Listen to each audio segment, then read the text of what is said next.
I think the presiding officer is busy. Senator Estrada is recognized. Thank you. Just only one question. Your Honor, kung magkakaroon ba ng partisipasyon ang Regional Development Council dito sa mga flood control projects, magkakaroon ba tayo ng mga ghost projects? Kung tinitignan ho namin, yung batting average ng Regional Development Council, less than 30% lang po or around 30% ang projects na na-approve ng Regional Council na napopondohan ng GAA.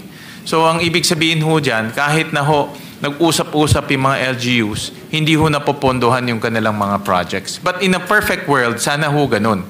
No, dahil ang Regional Development Council, kasama doon ang LGUs, DPWH, DNR, lahat ng mga regional agencies nandoon ho. So doon sila dapat nag-uusap-usap kung ano po yung magandang project sa kanila. Nung umpisa pa lang, maraming mga amendments sa mga kongresista, mga senador, mga flood control projects, dapat pala nagkaroon ng partisipasyon ang Regional Development Councils para hindi na tayo nagkakaroon ng ganitong klaseng problema.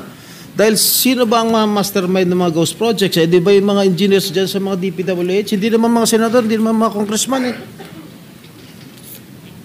Tama ho. Kailangan ho talaga, mas maganda ho talaga dumadaan sa Regional Development Council. Kahit na ho yung meron ko, kasi alam niyo naman, bilang dating mayor, meron tayong mga City Development Council, Provincial Development Council, kahit man lang dumaan doon para at least vetted and coordinated yung project. Kasi sa pagkakalam ko, I'm sorry, Senator Risa, yung mga mayors na napaglaanan ng pondo ng mga flood control projects, hindi nila alam na meron silang mga flood control projects sa sarili nilang bayan.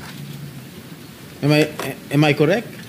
Di dapat alam, dapat naabisuhan yung mga local government units na meron silang ganitong klaseng flood control projects. Parang sa Quezon City na rinig ko na si Mayor Joy Belmonte, hindi niya alam na meron ganitong klaseng project na flood control project sa kanyang kinasasakupan. Dapat talaga na bilang isang mayor, o bilang isang governor, o bilang isang local chief executive, alam nila kung ano nangyayari sa sarili nilang bayan o sarili nilang probinsya. Hindi yung nabubulagaan na lang sila. Bakit meron palang flood control project dito? Hindi namin alam. Ghost project na pala. Tama ho, I agree with you, Senator Jinggoy. Lumabas yan sa marami nating pagdinig dito sa Senado.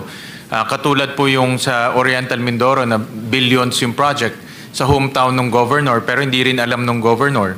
No? So, hindi na ko-coordinate po sa local government units itong mga project na ito. So, dapat po talaga ma-coordinate kasi at the end of the day, ang local government units ang sumasagot kung may problema doon sa lugar. Kung mayroong baha, kung mayroong ine-evacuate, sila ho ang sumasagot. No? Dito ba sa 2026 budget, mayroong mga flood control projects? Zero. Wala ho. Zero ho. Walang flood control. Mabuti naman. Thank you very much, Senator Risa.